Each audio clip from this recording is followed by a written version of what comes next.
Chapter 7. Manage your environment. Go first class. Your mind is an amazing mechanism. When your mind works one way, it can carry you forward to outstanding success. But the same mind operating in a different manner can produce a total failure. The mind is the most delicate, most sensitive instrument in all creation. Let's look now and see what makes the mind think the way it does. Millions of people are diet conscious. We're a calorie-counting nation. We spend millions of dollars on vitamins, minerals, and other dietary supplements. And we all know why.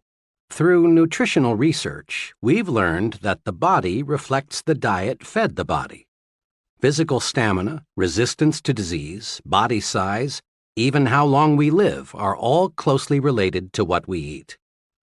The body is what the body is fed. By the same token, the mind is what the mind is fed.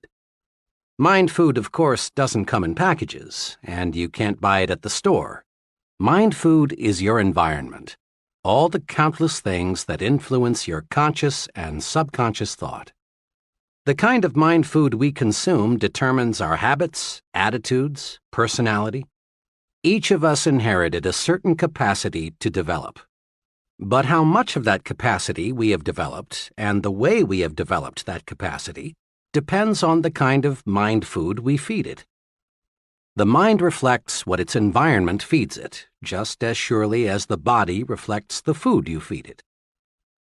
Have you ever thought what kind of person you would be had you been reared in some foreign country instead of the United States? What kinds of foods would you prefer? Would your preferences for clothing be the same? What sort of entertainment would you like the most? What kind of work would you be doing? What would your religion be? You can't, of course, be sure of the answers to these questions.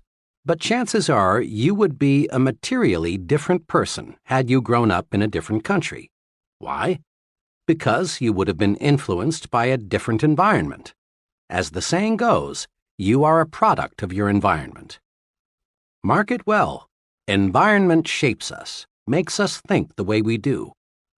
Try to name just one habit or one mannerism you have that you did not pick up from other people. Relatively minor things, like the way we walk, cough, hold a cup. Our preferences for music, literature, entertainment, clothing, all stem in very large part from environment. More important, the size of your thinking, your goals, your attitudes, your very personality is formed by your environment. Prolonged association with negative people makes us think negatively. Close contact with petty individuals develops petty habits in us. On the bright side, companionship with people with big ideas raises the level of our thinking. Close contact with ambitious people gives us ambition. Experts agree that the person you are today, your personality, ambitions, present status in life, are largely the result of your psychological environment. And experts agree also that the person you will be 1, 5, 10, 20 years from now depends almost entirely on your future environment. You will change over the months and years, this we know. But how you will change depends on your future environment, the mind food you feed yourself. Let's look now at what we can do to make our future environment pay off in satisfaction and prosperity. Recondition yourself for success. The number one obstacle on the road to high-level success is the feeling that major accomplishment is beyond reach. This attitude stems from many, many suppressive forces that direct our thinking toward mediocre levels. To understand these suppressive forces, let's go back to the time we were children. As children, all of us set high goals. At a surprisingly young age, we made plans to conquer the unknown, to be leaders, to attain positions of high importance, to do exciting and stimulating things, to become wealthy and famous. In short, to be first, biggest, and best. And in our blessed ignorance, we saw our way clear to accomplish these goals. But what happened? Long before we reached the age when we could begin to work toward our great objectives, a multitude of suppressive influences went to work. From all sides we heard it's foolish to be a dreamer, and that our ideas were impractical, stupid, naive, or foolish, that you have got to have money to go places, that luck determines who gets ahead, or you've got to have important friends, or you're too old or too young. As a result of being bombarded with the "you can't get ahead, so don't bother to try" propaganda, most people you know can be classified into 3 groups. First group, those who surrendered completely. The majority of people are convinced deep down inside that they haven't got what it takes, that real success, real accomplishment, is for others who are lucky or fortunate in some special respect. You can easily spot these people because they go to great lengths to rationalize their status and explain how happy they really are. A very intelligent man, age 32, who has dead-ended himself in a safe but mediocre position, recently spent hours telling me why he was so satisfied with his job. He did a good job of rationalizing, but he was only kidding himself, and he knew it. What he really wanted was to work in a challenging situation where he could grow and develop.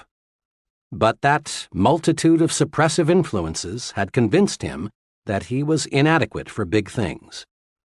This group is, in reality, just the other extreme of the discontented job switcher searching for opportunity.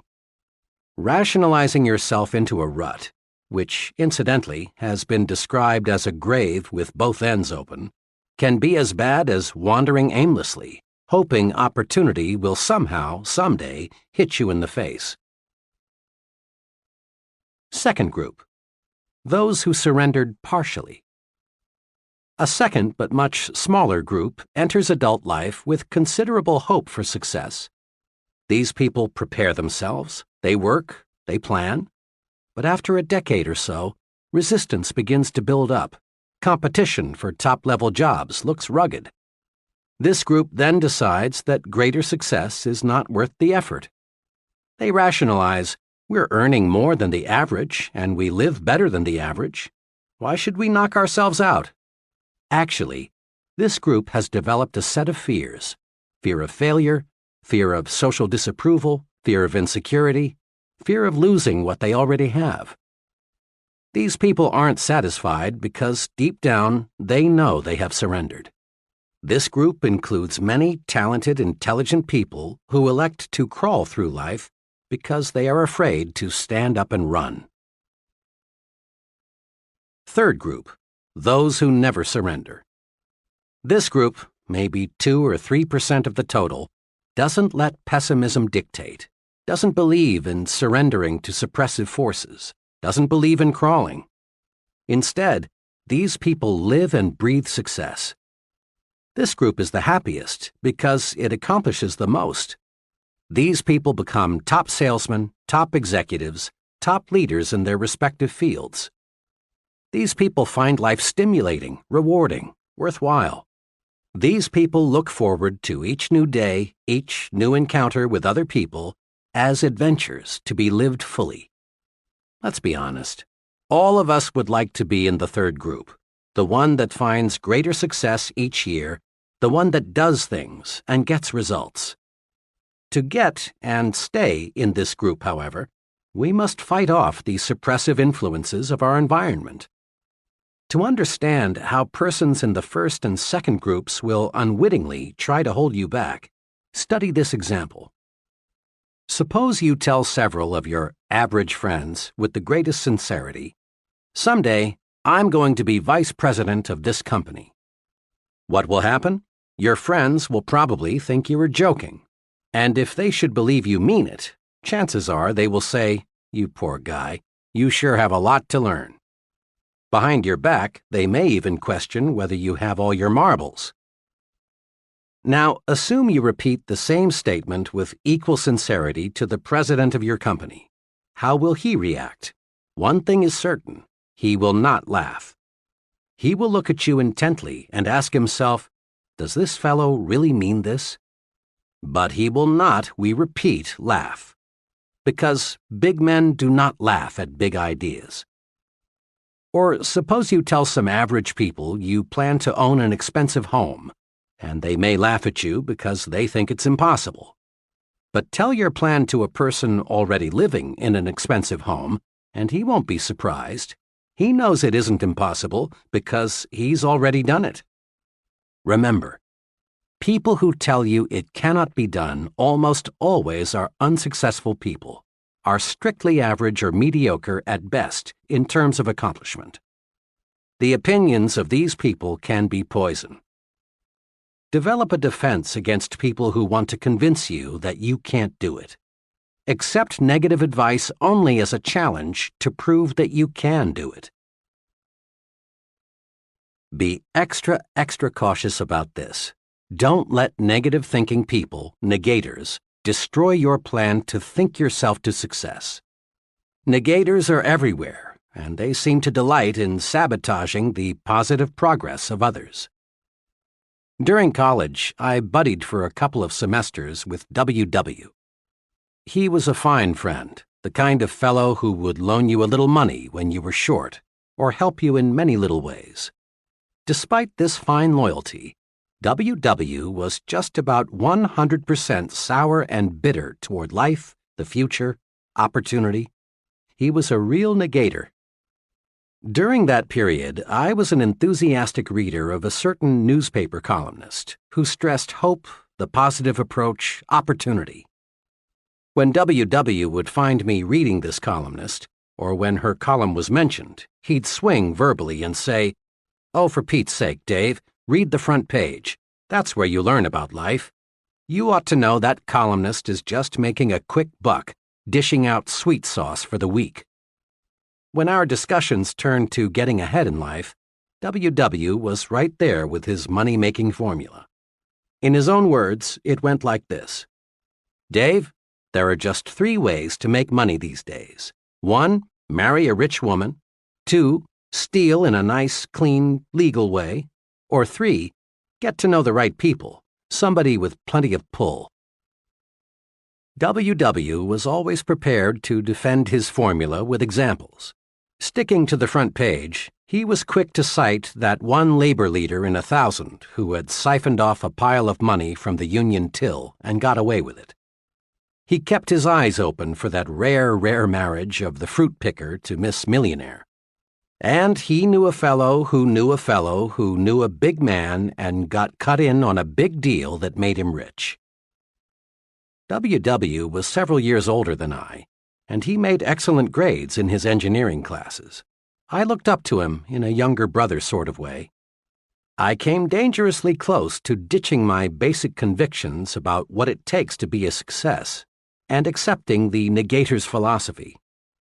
Fortunately, one evening, after a long discussion with W.W., I grabbed hold of myself.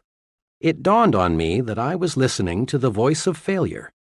It seemed to me W.W. was talking more to convince himself than he was to convert me to his way of thinking. From then on, I regarded W.W. as an object lesson, a sort of experimental guinea pig. Rather than buy what he said, I studied him, trying to figure out why he thought the way he did and where such thinking would take him. I turned my negator friend into a personal experiment. I haven't seen W.W. in 11 years, but a mutual friend saw him just a few months ago. W.W. is working as a low-paid draftsman in Washington. I asked my friend whether W.W. has changed. "No, except if anything, he's more negative than when we knew him. He's having a tough go of it. He has 4 children, and on his income it's rough. Old W.W. has the brains to be making 5 times what he is, if he just knew how to use those brains." Negators are everywhere. Some negators, like the one who almost tripped me, are well-meaning folks, but others are jealous people who, not moving ahead themselves, want you to stumble too. They feel inadequate themselves, so they want to make a mediocre person out of you. Be extra careful. Study negators. Don't let them destroy your plans for success. A young office worker recently explained to me why he had changed carpools. One fellow, he said, talked about nothing trip in and trip out except what an awful company we worked for. Regardless of what management did, he found fault. He was negative about everyone from his supervisor on up. The products we sold were no good. Every policy had something wrong with it. As he saw it, absolutely everything had something wrong with it. Each morning I arrived at work tense and wound up tight. And each night, after hearing him preach and rant for 45 minutes about all the things that went wrong that day, I got home discouraged and depressed. Finally, I got sense enough to get in another carpool. It's made a world of difference, for now I'm with a group of fellows who can see two sides to a question. That young fellow changed his environment. Smart, wasn't he? Make no mistake about it. You are judged by the company you keep. Birds of a feather do flock together. Fellow workers are not all alike. Some are negative, others positive. Some work because they have to. Others are ambitious and work for advancement.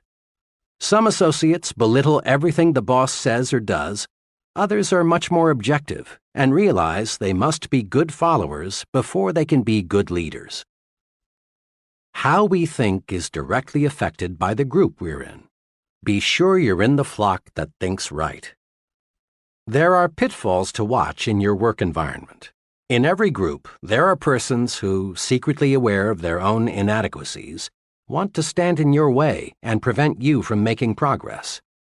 Many ambitious fellows have been laughed at, even threatened, because they tried to be more efficient and produce more. Let's face it, some folks, being jealous, want to make you feel embarrassed because you want to move upward. This often happens in factories, where fellow workers sometimes resent the fellow who wants to speed up production. It happens in the military service when a clique of negative-minded individuals poke fun at and try to humiliate the young soldier who wants to go to officer's school. It happens in business, too, when a few individuals not qualified to advance try to block the way for someone else. You've seen it happen time and again in high schools when a group of lunkheads deride a classmate who has the good sense to make the most of his educational opportunities and come out with high grades. Sometimes, and all too sadly often, the bright student is jeered at until he reaches the conclusion that it isn't smart to be intelligent. Ignore such negative thinkers in your midst. For often, the remarks made in your direction aren't so personal as you might at first think. They are merely a projection of the speaker's own feeling of failure and discouragement. Don't let negative thinkers pull you down to their level. Let them slide by, like the water from the proverbial duck's back. Cling to people who think progressively. Move upward with them. You can do it simply by thinking right. A special word of caution. Be careful about your source of advice. In most organizations, you will encounter freelance advisors who know the ropes and are tremendously eager to clue you in. One time, I overheard a freelance advisor explaining the facts of office life to a bright young man just starting in. Said the advisor, "The best way to get along here is just stay out of everybody's way. If they ever get to know you, all they'll do is pile more work on you. Be especially careful to stay away from Mr. Z, the department manager.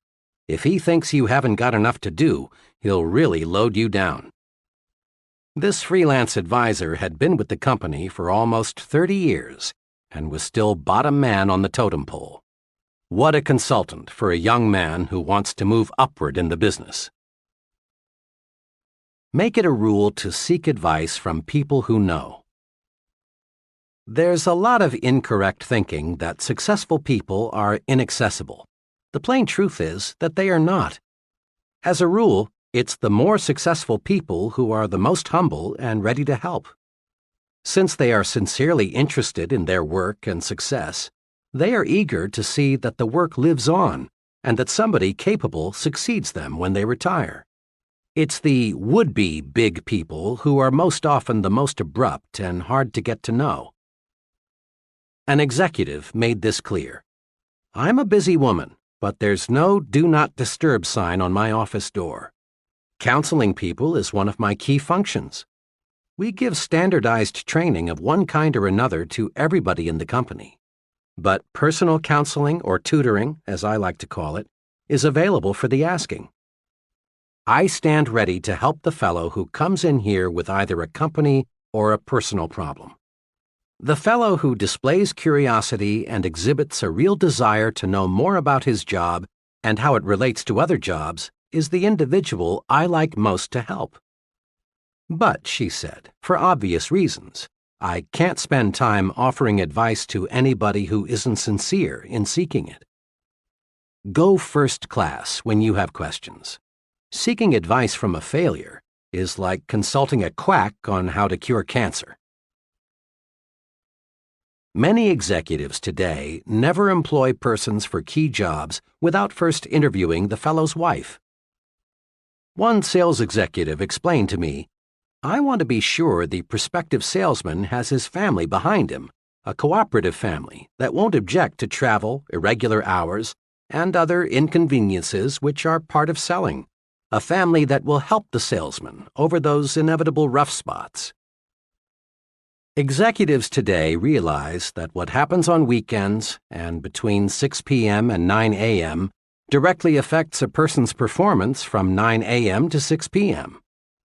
The person with a constructive off-the-job life nearly always is more successful than the person who lives in a dull, dreary home situation.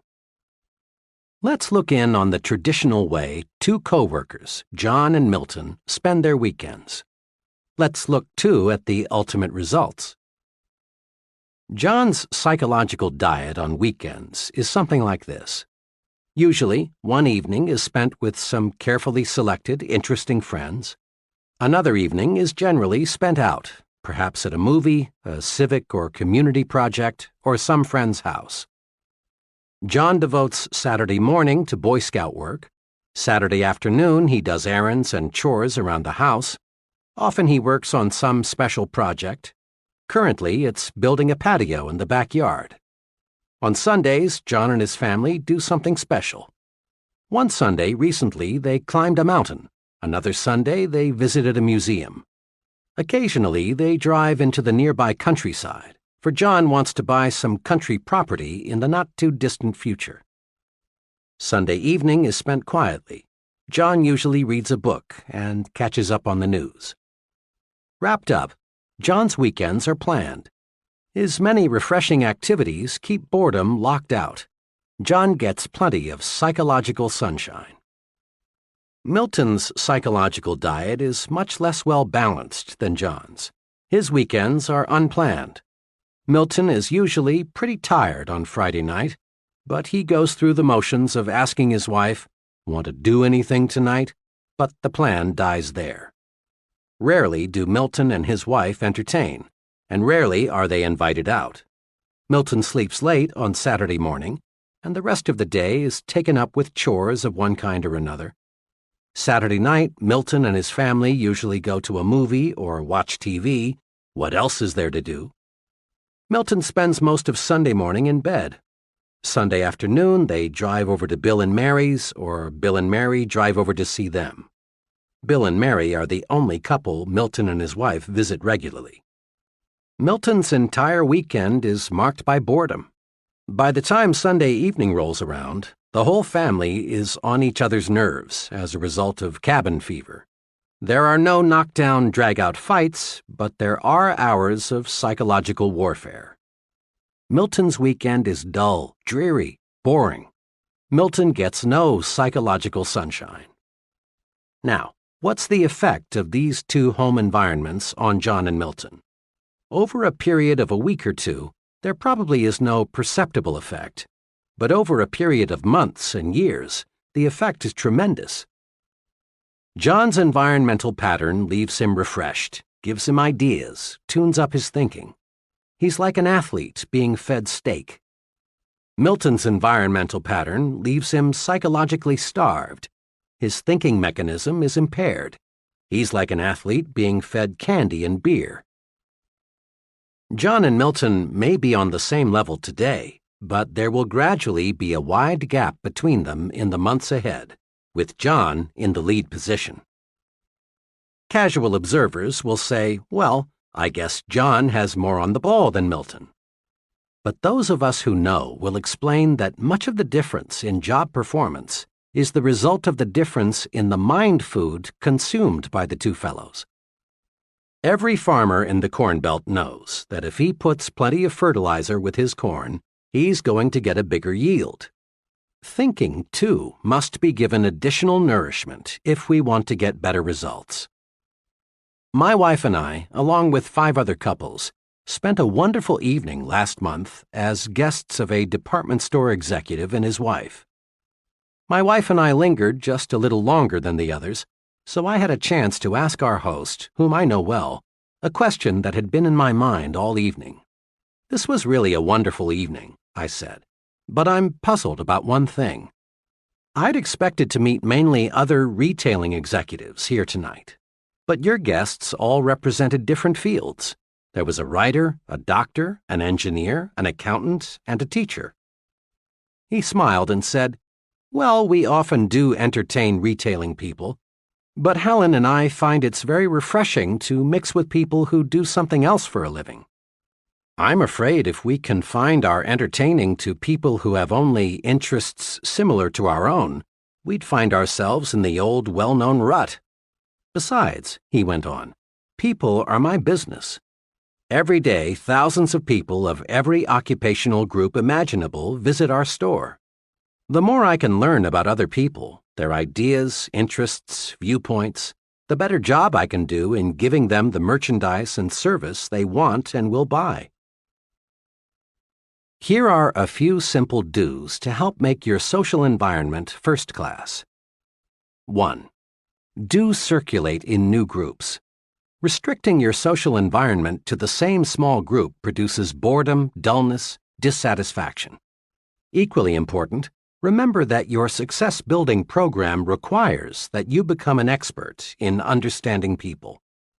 Trying to learn all there is to know about people by studying one small group is like trying to master mathematics by reading one short book. Make new friends, join new organizations, enlarge your social orbit. Then, too, variety in people, like variety in anything else, adds spice to life and gives it a broader dimension. It's good mind food. 2. Do select friends who have views different from your own. In this modern age, the narrow individual hasn't much future. Responsibility and positions of importance gravitate to the person who is able to see both sides. If you're a Republican, make sure you have some friends who are Democrats, and vice versa. Get to know people of different religious faiths. Associate with opposites, but just be sure they are persons with real potential. 3. Do select friends who stand above petty, unimportant things. Folks who are more concerned with the square footage of your home or the appliances you have or don't have than with your ideas and your conversation are inclined to be petty. Guard your psychological environment. Select friends who are interested in positive things, friends who really do want to see you succeed.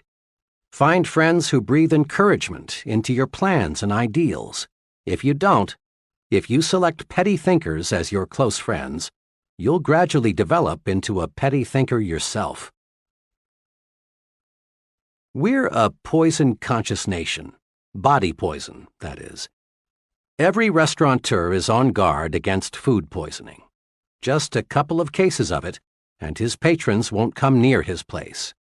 We've got tons of laws to protect the public against hundreds of body poisons.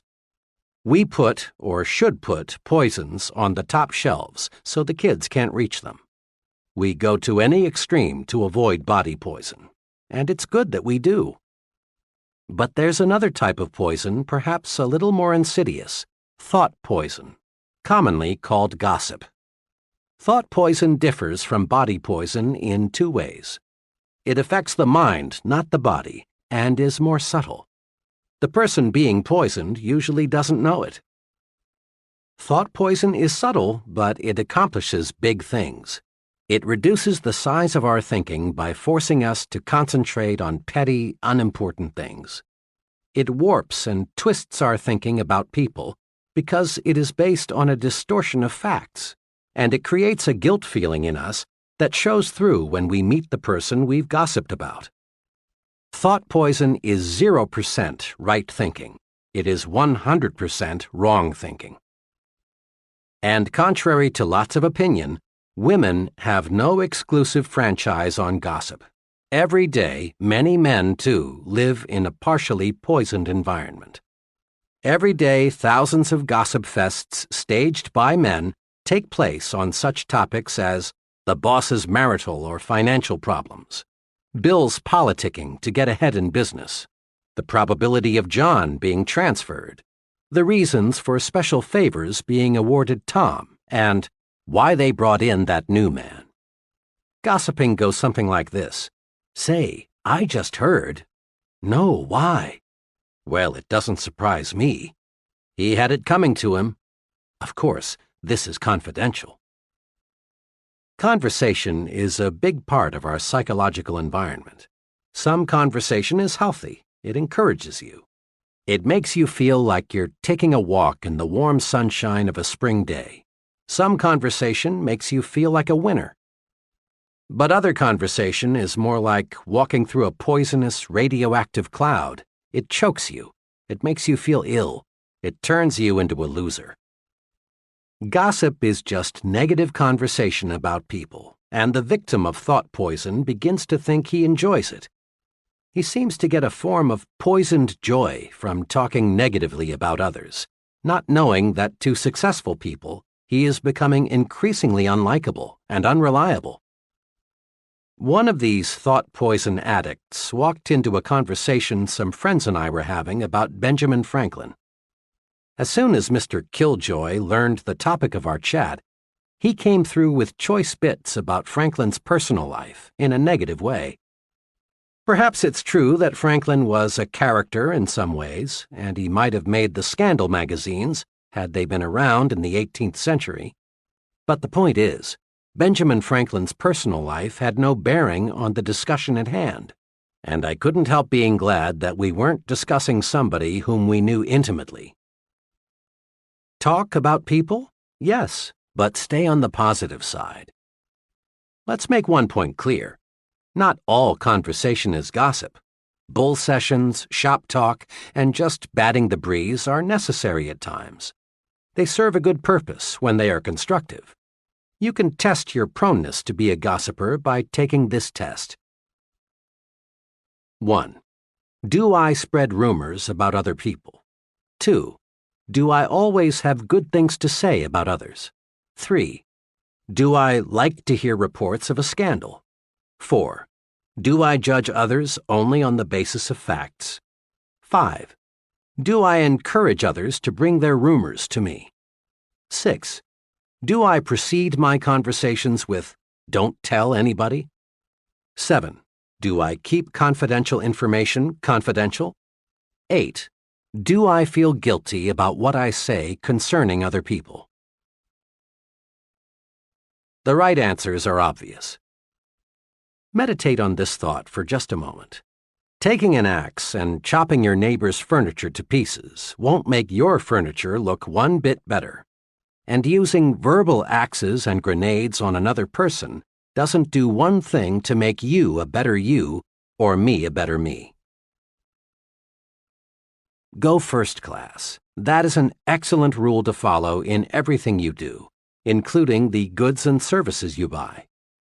Once, to prove the unconditional truth of the go first class thinking, I asked a group of trainees to give one example of how they had been penny-wise and pound-foolish.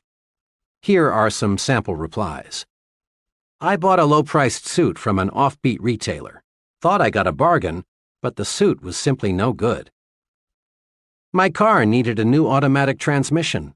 Took it to an alley garage that agreed to do the job for $25 less than an authorized dealer. The new transmission lasted 1,800 miles, and the garage wouldn't make it right. For months, I ate at a real greasy spoon trying to save money.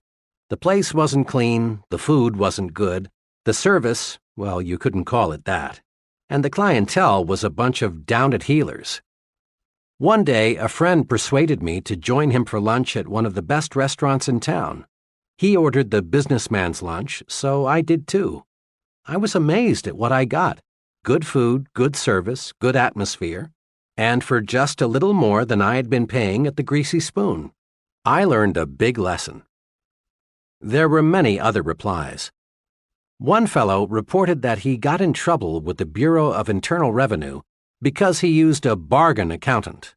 Another went to a cut-rate doctor and later learned he had received a completely wrong diagnosis. Others related the costs of going second class in home repairs, hotels, and other goods and services. Of course, I've heard the argument many times, but I can't afford to go first class. The simplest answer is, you cannot afford to go any other way. Certainly in the long run, going first class actually costs you less than going second class. Then, too, it's better to have fewer things and have quality than to have many things and have junk.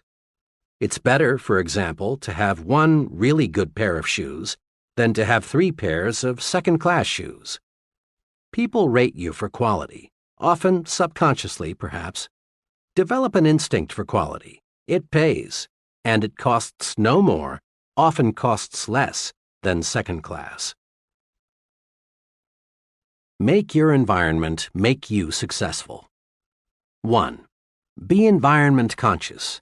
Just as body diet makes the body, mind diet makes the mind. 2. Make your environment work for you, not against you. Don't let suppressive forces, the negative, you can't do it people, make you think defeat. 3. Don't let small-thinking people hold you back. Jealous people want to see you stumble. Don't give them that satisfaction. 4. Get your advice from successful people. Your future is important. Never risk it with freelance advisors who are living failures. 5. Get plenty of psychological sunshine. Circulate in new groups. Discover new and stimulating things to do. 6. Throw thought poison out of your environment. Avoid gossip. Talk about people, but stay on the positive side. 7. Go first class in everything you do. You can't afford to go any other way.